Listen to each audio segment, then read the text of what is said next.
ಈಗ ಇವತ್ತು 22 ಜನವರಿ 22 ಈಗ 84 ಸೆಕೆಂಡ್ ನಾವು ಹೇಳ್ತಾ ಇದ್ವಿ ಅದರ ಮಹತ್ವ ಏನು ಅಂತ ಹೇಳಿ. ಬಟ್ ಈಗ ಈ ಪುಷ್ಯ ಮಾಸ ದ್ವಾದಶ ದಿನ ಅಂತ ಹೇಳಿ ಈಗ 22ನೇ ಯಾಕೆ ಆಯ್ಕೆ ಮಾಡ್ಕೊಂಡ್ರು ಅಂತ. ನಾಳೆ ಮಾಡ್ಬೋದಾಗಿತ್ತು ಅಥವಾ ಜನವರಿ 10ಕ್ಕೆ ಮಾಡ್ಬೋದಾಗಿತ್ತು ಅಂತ ಹೇಳಿ ಅದಕ್ಕೂ ಕೂಡ ಒಂದು ಮುಹೂರ್ತವನ್ನ ನೋಡಿದ್ದಾರೆ.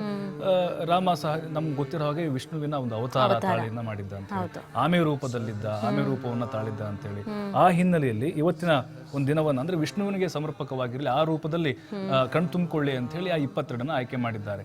ಅದರ ಜೊತೆಗೆ ಈಗ ನಾವು ಇತಿಹಾಸವನ್ನ ಗಮನಿಸೋದಾದ್ರೆ ನೋಡಿ, 1828ರಲ್ಲಿ ಆ ಸಂದರ್ಭದಲ್ಲಿ ಮೊಘಲ್ ಚಕ್ರವರ್ತಿ ಏನಿದ್ದ, ಬಾಬರ್ ಏನಿದ್ದ, ಆ ಸಂದರ್ಭದಲ್ಲಿ ಧ್ವಂಸವಾದಂತಹ ಒಂದು ಮಂದಿರ ನೋಡಿ. ಸಾಕಷ್ಟು ಕಾನೂನು ಹೋರಾಟಗಳು ಕೂಡ ಇದರಲ್ಲಿ ನಡೆದಿದ್ದಾವೆ. ಇದು ಸುಮ್ಮನೆ ಬಂದಿದ್ದಂಥದ್ದು ಅಲ್ಲ ಅಲ್ವಾ. ಸಾಕಷ್ಟು ತ್ಯಾಗ ಬಲಿದಾನಗಳಾಗಿದೆ, ರಕ್ತ ಹರಿಸಿದ್ದಾರೆ.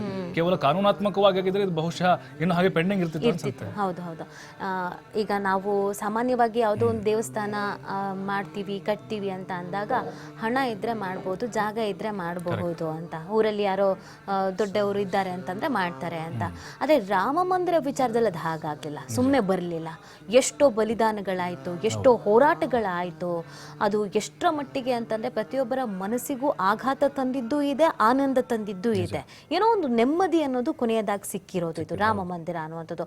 ಹಾಗಾಗಿ ಬಹಳ ವಿಶೇಷತೆಯಿಂದ ಏನೇ ನಡೆದ್ರೂ ಅದು ಎಲ್ಲ ಪೌರಾಣಿಕವಾಗಿ ಅಥವಾ ಸಂಪ್ರದಾಯಬದ್ಧವಾಗಿ ಶಾಸ್ತ್ರದ ಪ್ರಕಾರ ಏನೇನು ಆಗಬೇಕೋ ಅದೆಲ್ಲವೂ ಆಗಬೇಕು ಅನ್ನುವಂಥದ್ದೇ ನಿರ್ಧಾರ ಆಗಿರುವಂಥದ್ದು. ನೋಡಿ, ಈ ಒಂದು ಸಂದರ್ಭದಲ್ಲಿ ಪ್ರತಿಯೊಬ್ಬರು ಭಾಗ್ಯ ಆಗಬೇಕು ಅನ್ನುವಂಥ ಆಸೆ ಇತ್ತು.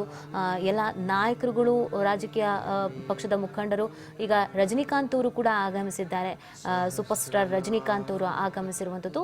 ಸುಮಾರು 8,000 ಗಣ್ಯಾತಿ ಗಣ್ಯರಿಗೆ ಆಹ್ವಾನವನ್ನು ನೀಡಲಾಗಿದೆ. ಎಲ್ಲರಿಗೂ ಅಲ್ಲಿ ಕೂತ್ಕೊಳ್ಳೋದಕ್ಕೆ ವ್ಯವಸ್ಥೆಯನ್ನು ಮಾಡಿರುವಂಥದ್ದು.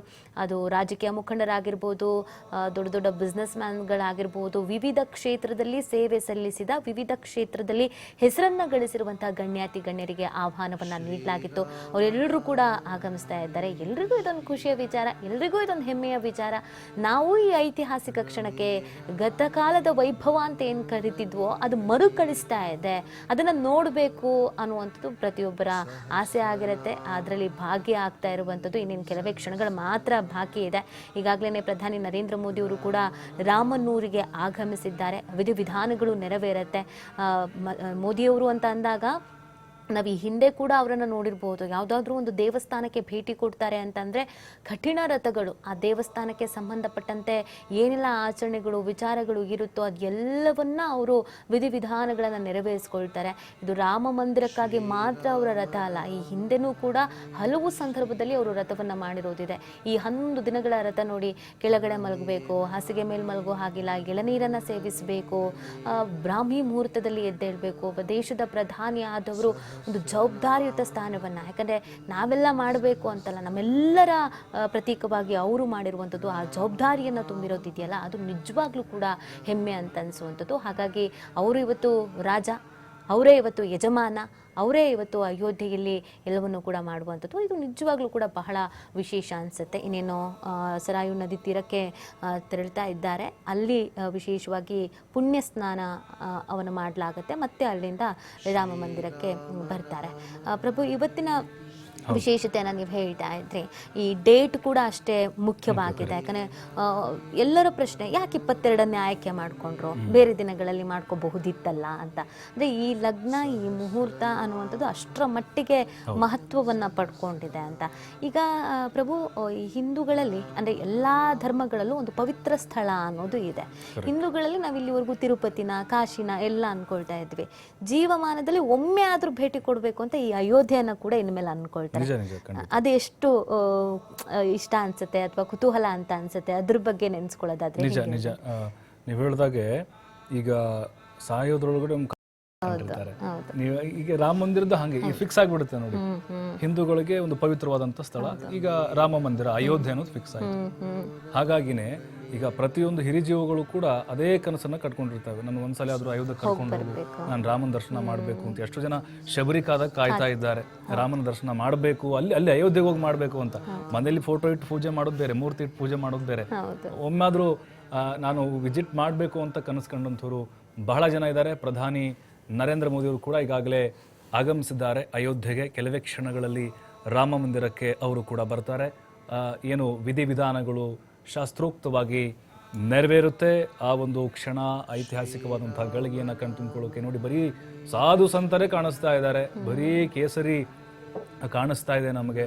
ಅಂದರೆ ಈಗ ಬದ್ರಿನಾಥ್ ಆಗಿರ್ಬೋದು, ಕೇದಾರ್ನಾಥ್ ಆಗಿರ್ಬೋದು, ಕಾಶಿ ವಿಶ್ವನಾಥ ಸನ್ನಿಧಿ ಆಗಿರ್ಬೋದು, ಅಲ್ಲಿ ಪ್ರತಿದಿನವೂ ಕೂಡ ಇದು ಸಹಜವಾಗಿತ್ತು. ಆದರೆ ರಾಮ ಅಂತ ಬಂದಾಗ ಅದರದೇ ಆದಂಥ ವಿಶೇಷವಾದಂಥ ಆಚರಣೆಗಳು ಇರ್ತವೆ. ನೀತಿಯಲ್ಲಿ 8,000 ಜನರಿಗೆ ಅಥವಾ 7,000 ಜನ ಅತಿಥಿಗಳಿಗೆ ಆಹ್ವಾನವನ್ನು ಕೊಟ್ಟಿದ್ದಾರೆ ಅಂತ ಹೇಳಿದ್ರೆ ಅದು ಅವ್ರ ಭಾಗ್ಯ, ಅವ್ರ ಪಾಲಿನ ಪುಣ್ಯ ಅಂತಾನೆ ಹೇಳ್ಬೋದು. ನಮ್ಮ ಕರ್ನಾಟಕದ ಒಬ್ಬ ದಂಪತಿ ಕೂಡ ಹೋಗಿದ್ದಾರೆ. ಎಲ್ಲರೂ ಸಹಜವಾಗಿ ನಾವು ಹೋಗ್ಬೋದಾ ಅಂತ ಹೇಳಿ, ಆದ್ರೆ ಅದರಲ್ಲೂ ಕೂಡ ಯಾರು ಹೇಗೆ ಅವರ ಹಿನ್ನೆಲೆ, ಅವರ ದೈವಿ ಭಕ್ತಿನೋ ಇದೆಲ್ಲ ಕನ್ಸಿಡರ್ ಕೂಡ ಆಗಿದೆ ಅಂತ ನನ್ಗನ್ನಿಸ್ತಾ ಇದೆ. ಹೌದು. ಯಾಕಂದ್ರೆ ರಿಷಬ್ ಶೆಟ್ಟಿ ಅವ್ರ ದಂಪತಿ ಕೂಡ ಹೋಗಿದ್ದಾರೆ. ನಾವು ರಿಷಬ್ ಶೆಟ್ಟಿ ಅಂತ ಬಂದಾಗ ಕಾಂತಾರ ಅನ್ನುವಂತ ಅದ್ಭುತ ಸಿನಿಮಾ ಕೊಟ್ಟಿದ್ದು, ಮತ್ತೆ ಅಪಾರ ದೈವ ಭಕ್ತ ಅವರು ಕೂಡ. ಯಾವುದೇ ಒಂದು ಕೆಲಸ ಕಾರ್ಯ ಸಿನಿಮಾ ಅಂತ ಬಂದಾಗ್ಲೂ ಅವರು ಇದು ಮಾಡಬಹುದಾ ಅಂತ ದೈವಗಳ ಹೇಳಿಕೆಯನ್ನ ಪಡೆದುಕೊಂಡು ಮಾಡ್ತಾ ಇದ್ದವರು. ಯೋಗಿ ಆದಿತ್ಯನಾಥ್ ಅವರು ಕೂಡ ಆಗಮಿಸ್ತಾ ಇದ್ದಾರೆ. ಪ್ರಧಾನಿ ನರೇಂದ್ರ ಮೋದಿ ಅವರನ್ನ ವೆಲ್ಕಮ್ ಮಾಡೋದಕ್ಕೆ ಅಂತ ಹೇಳಿದ್ರು, ಅವರು ಕೂಡ ಆಗಮಿಸ್ತಾ ಇರುವಂಥದ್ದು. ಪ್ರತಿಯೊಬ್ಬ ನಾಯಕರುಗಳು ಆಗಮಿಸ್ತಾ ಇದ್ದಾರೆ. ಇನ್ನೇನೋ ವಿಧಿವಿಧಾನಗಳು ಪ್ರಾರಂಭ ಆಗತ್ತೆ. ಸೊ ಎಲ್ಲರೂ ಆಗಮಿಸ್ತಾ ಇರೋದನ್ನ ನೀವು ಗಮನಿಸ್ತಾ ಇದ್ದೀರಾ. ಇನ್ನು ನಮ್ಮ ದೇವೇಗೌಡರು ಕೂಡ ಹೋಗಿದ್ದು, ಅದು ಬಹಳ ಖುಷಿಯ ವಿಚಾರ. ಈ ವಯಸ್ಸಿನಲ್ಲಿ ಅಯೋಧ್ಯೆಗೆ ಹೋಗಿದ್ದಾರಲ್ಲ, ಯಾಕಂದ್ರೆ ಪಾಪ ವೀಲ್ ಚೇರ್ ಅಲ್ಲಿ ಅವರು ನಡ್ಕೊಂಡು ಬಂದಿದ್ದನ್ನ ನಾವು ಕಳೆದ ಬಾರಿ ಎಲ್ಲ ನೋಡಿದ್ವಿ. ವೀಲ್ ಚೇರ್ ಅಲ್ಲೇ ಅವ್ರನ್ನ ಕರ್ಕೊಂಡು ಬಂದಿದ್ರು. ಮತ್ತೆ ಆ ದಂಪತಿ ಕೂಡ ಯಾವುದೇ ಪೂಜಾ ಕಾರ್ಯಗಳಾಗ್ಲಿ ಒಟ್ಟಿಗೆ ಭಾಗಿಯಾಗ್ತಾರೆ. ಅವರು ನಾರ್ಮಲ್ ಆಗಿ ಯಾವುದೋ ಫಂಕ್ಷನ್ಸ್ ಗಳಿಗೆಲ್ಲ ಒಟ್ಟಿಗೆ ಹೋಗಿದ್ದು ಕಮ್ಮಿ. ಚೆನ್ನಮ್ಮ ಅವ್ರ ಜೊತೆಗೆ ಯಾವುದೇ ಈ ತರದ ಧಾರ್ಮಿಕ ಸಂಪ್ರದಾಯಗಳನ್ನ ನೀವು ಗಮನಿಸಿ, ಅವರು ದಂಪತಿ ಇಬ್ರು ಒಟ್ಟಿಗೆ ಇರ್ತಾರೆ. ಈ ಇಳಿ ವಯಸ್ಸಿನಲ್ಲಿ ಅವ್ರಿಗೂ ಅವಕಾಶ ಸಿಕ್ಕಿದೆ. ಇನ್ನು ಆಲಿಯಾ ಭಟ್ ಅವರು ಕೂಡ ಆಗಮಿಸ್ತಾ ಇದ್ದಾರೆ. ಬಾಲಿವುಡ್ನ ಅನೇಕ ಸೆಲೆಬ್ರಿಟಿಗಳು ಆಗಮಿಸ್ತಾ ಇರೋದನ್ನ ನೀವು ಗಮನಿಸ್ತಾ ಇದ್ದೀರಾ. ಒಬ್ಬೊಬ್ಬರೇ ಸೆಲೆಬ್ರಿಟಿಗಳು ಬರ್ತಾ ಇದ್ದಾರೆ. ಇದಾದ ನಂತರ ಪೂಜಾ ಕಾರ್ಯಗಳೆಲ್ಲವೂ ಆದ ನಂತರ ಮೋದಿಯವರು ಮಾತನಾಡಲಿದ್ದಾರೆ. ಅಲ್ಲಿ ಯಾರೆಲ್ಲ ಭಾಗಿಯಾಗಿದ್ದಾರೆ ಮತ್ತು ದೇಶದ ಜನತೆಯನ್ನು ಉದ್ದೇಶಿಸಿ ಮಾತನಾಡಲಿದ್ದಾರೆ. ಆಲ್ರೆಡಿ ವೇದಿಕೆ ಸಿದ್ಧ ಆಗಿರುವಂಥದ್ದು, ಬಹಳಷ್ಟು ಬಂದೋಬಸ್ತನ್ನು ಮಾಡಲಾಗಿದೆ. ಯಾರೇ ಸೆಲೆಬ್ರಿಟಿಗಳಾಗಿದ್ರು, ಯಾರೇ ಗಣ್ಯರಾಗಿದ್ರು, ಸಾಧು ಸಂತರಾಗಿದ್ರು, ಅವರ ಜೊತೆಗೆ ಇರುವಂಥ ಭದ್ರತಾ ಪಡೆ ಏನಿದೆ ಅವ್ರು ಇವತ್ತು ಹೊರಗಡೆನೇ ಇರಬೇಕು, ಒಳಗಡೆ ಅವಕಾಶ ಇಲ್ಲ. ಅಂದರೆ ಅಲ್ಲಿನ ಭದ್ರತೆ ಆಗಿದೆ.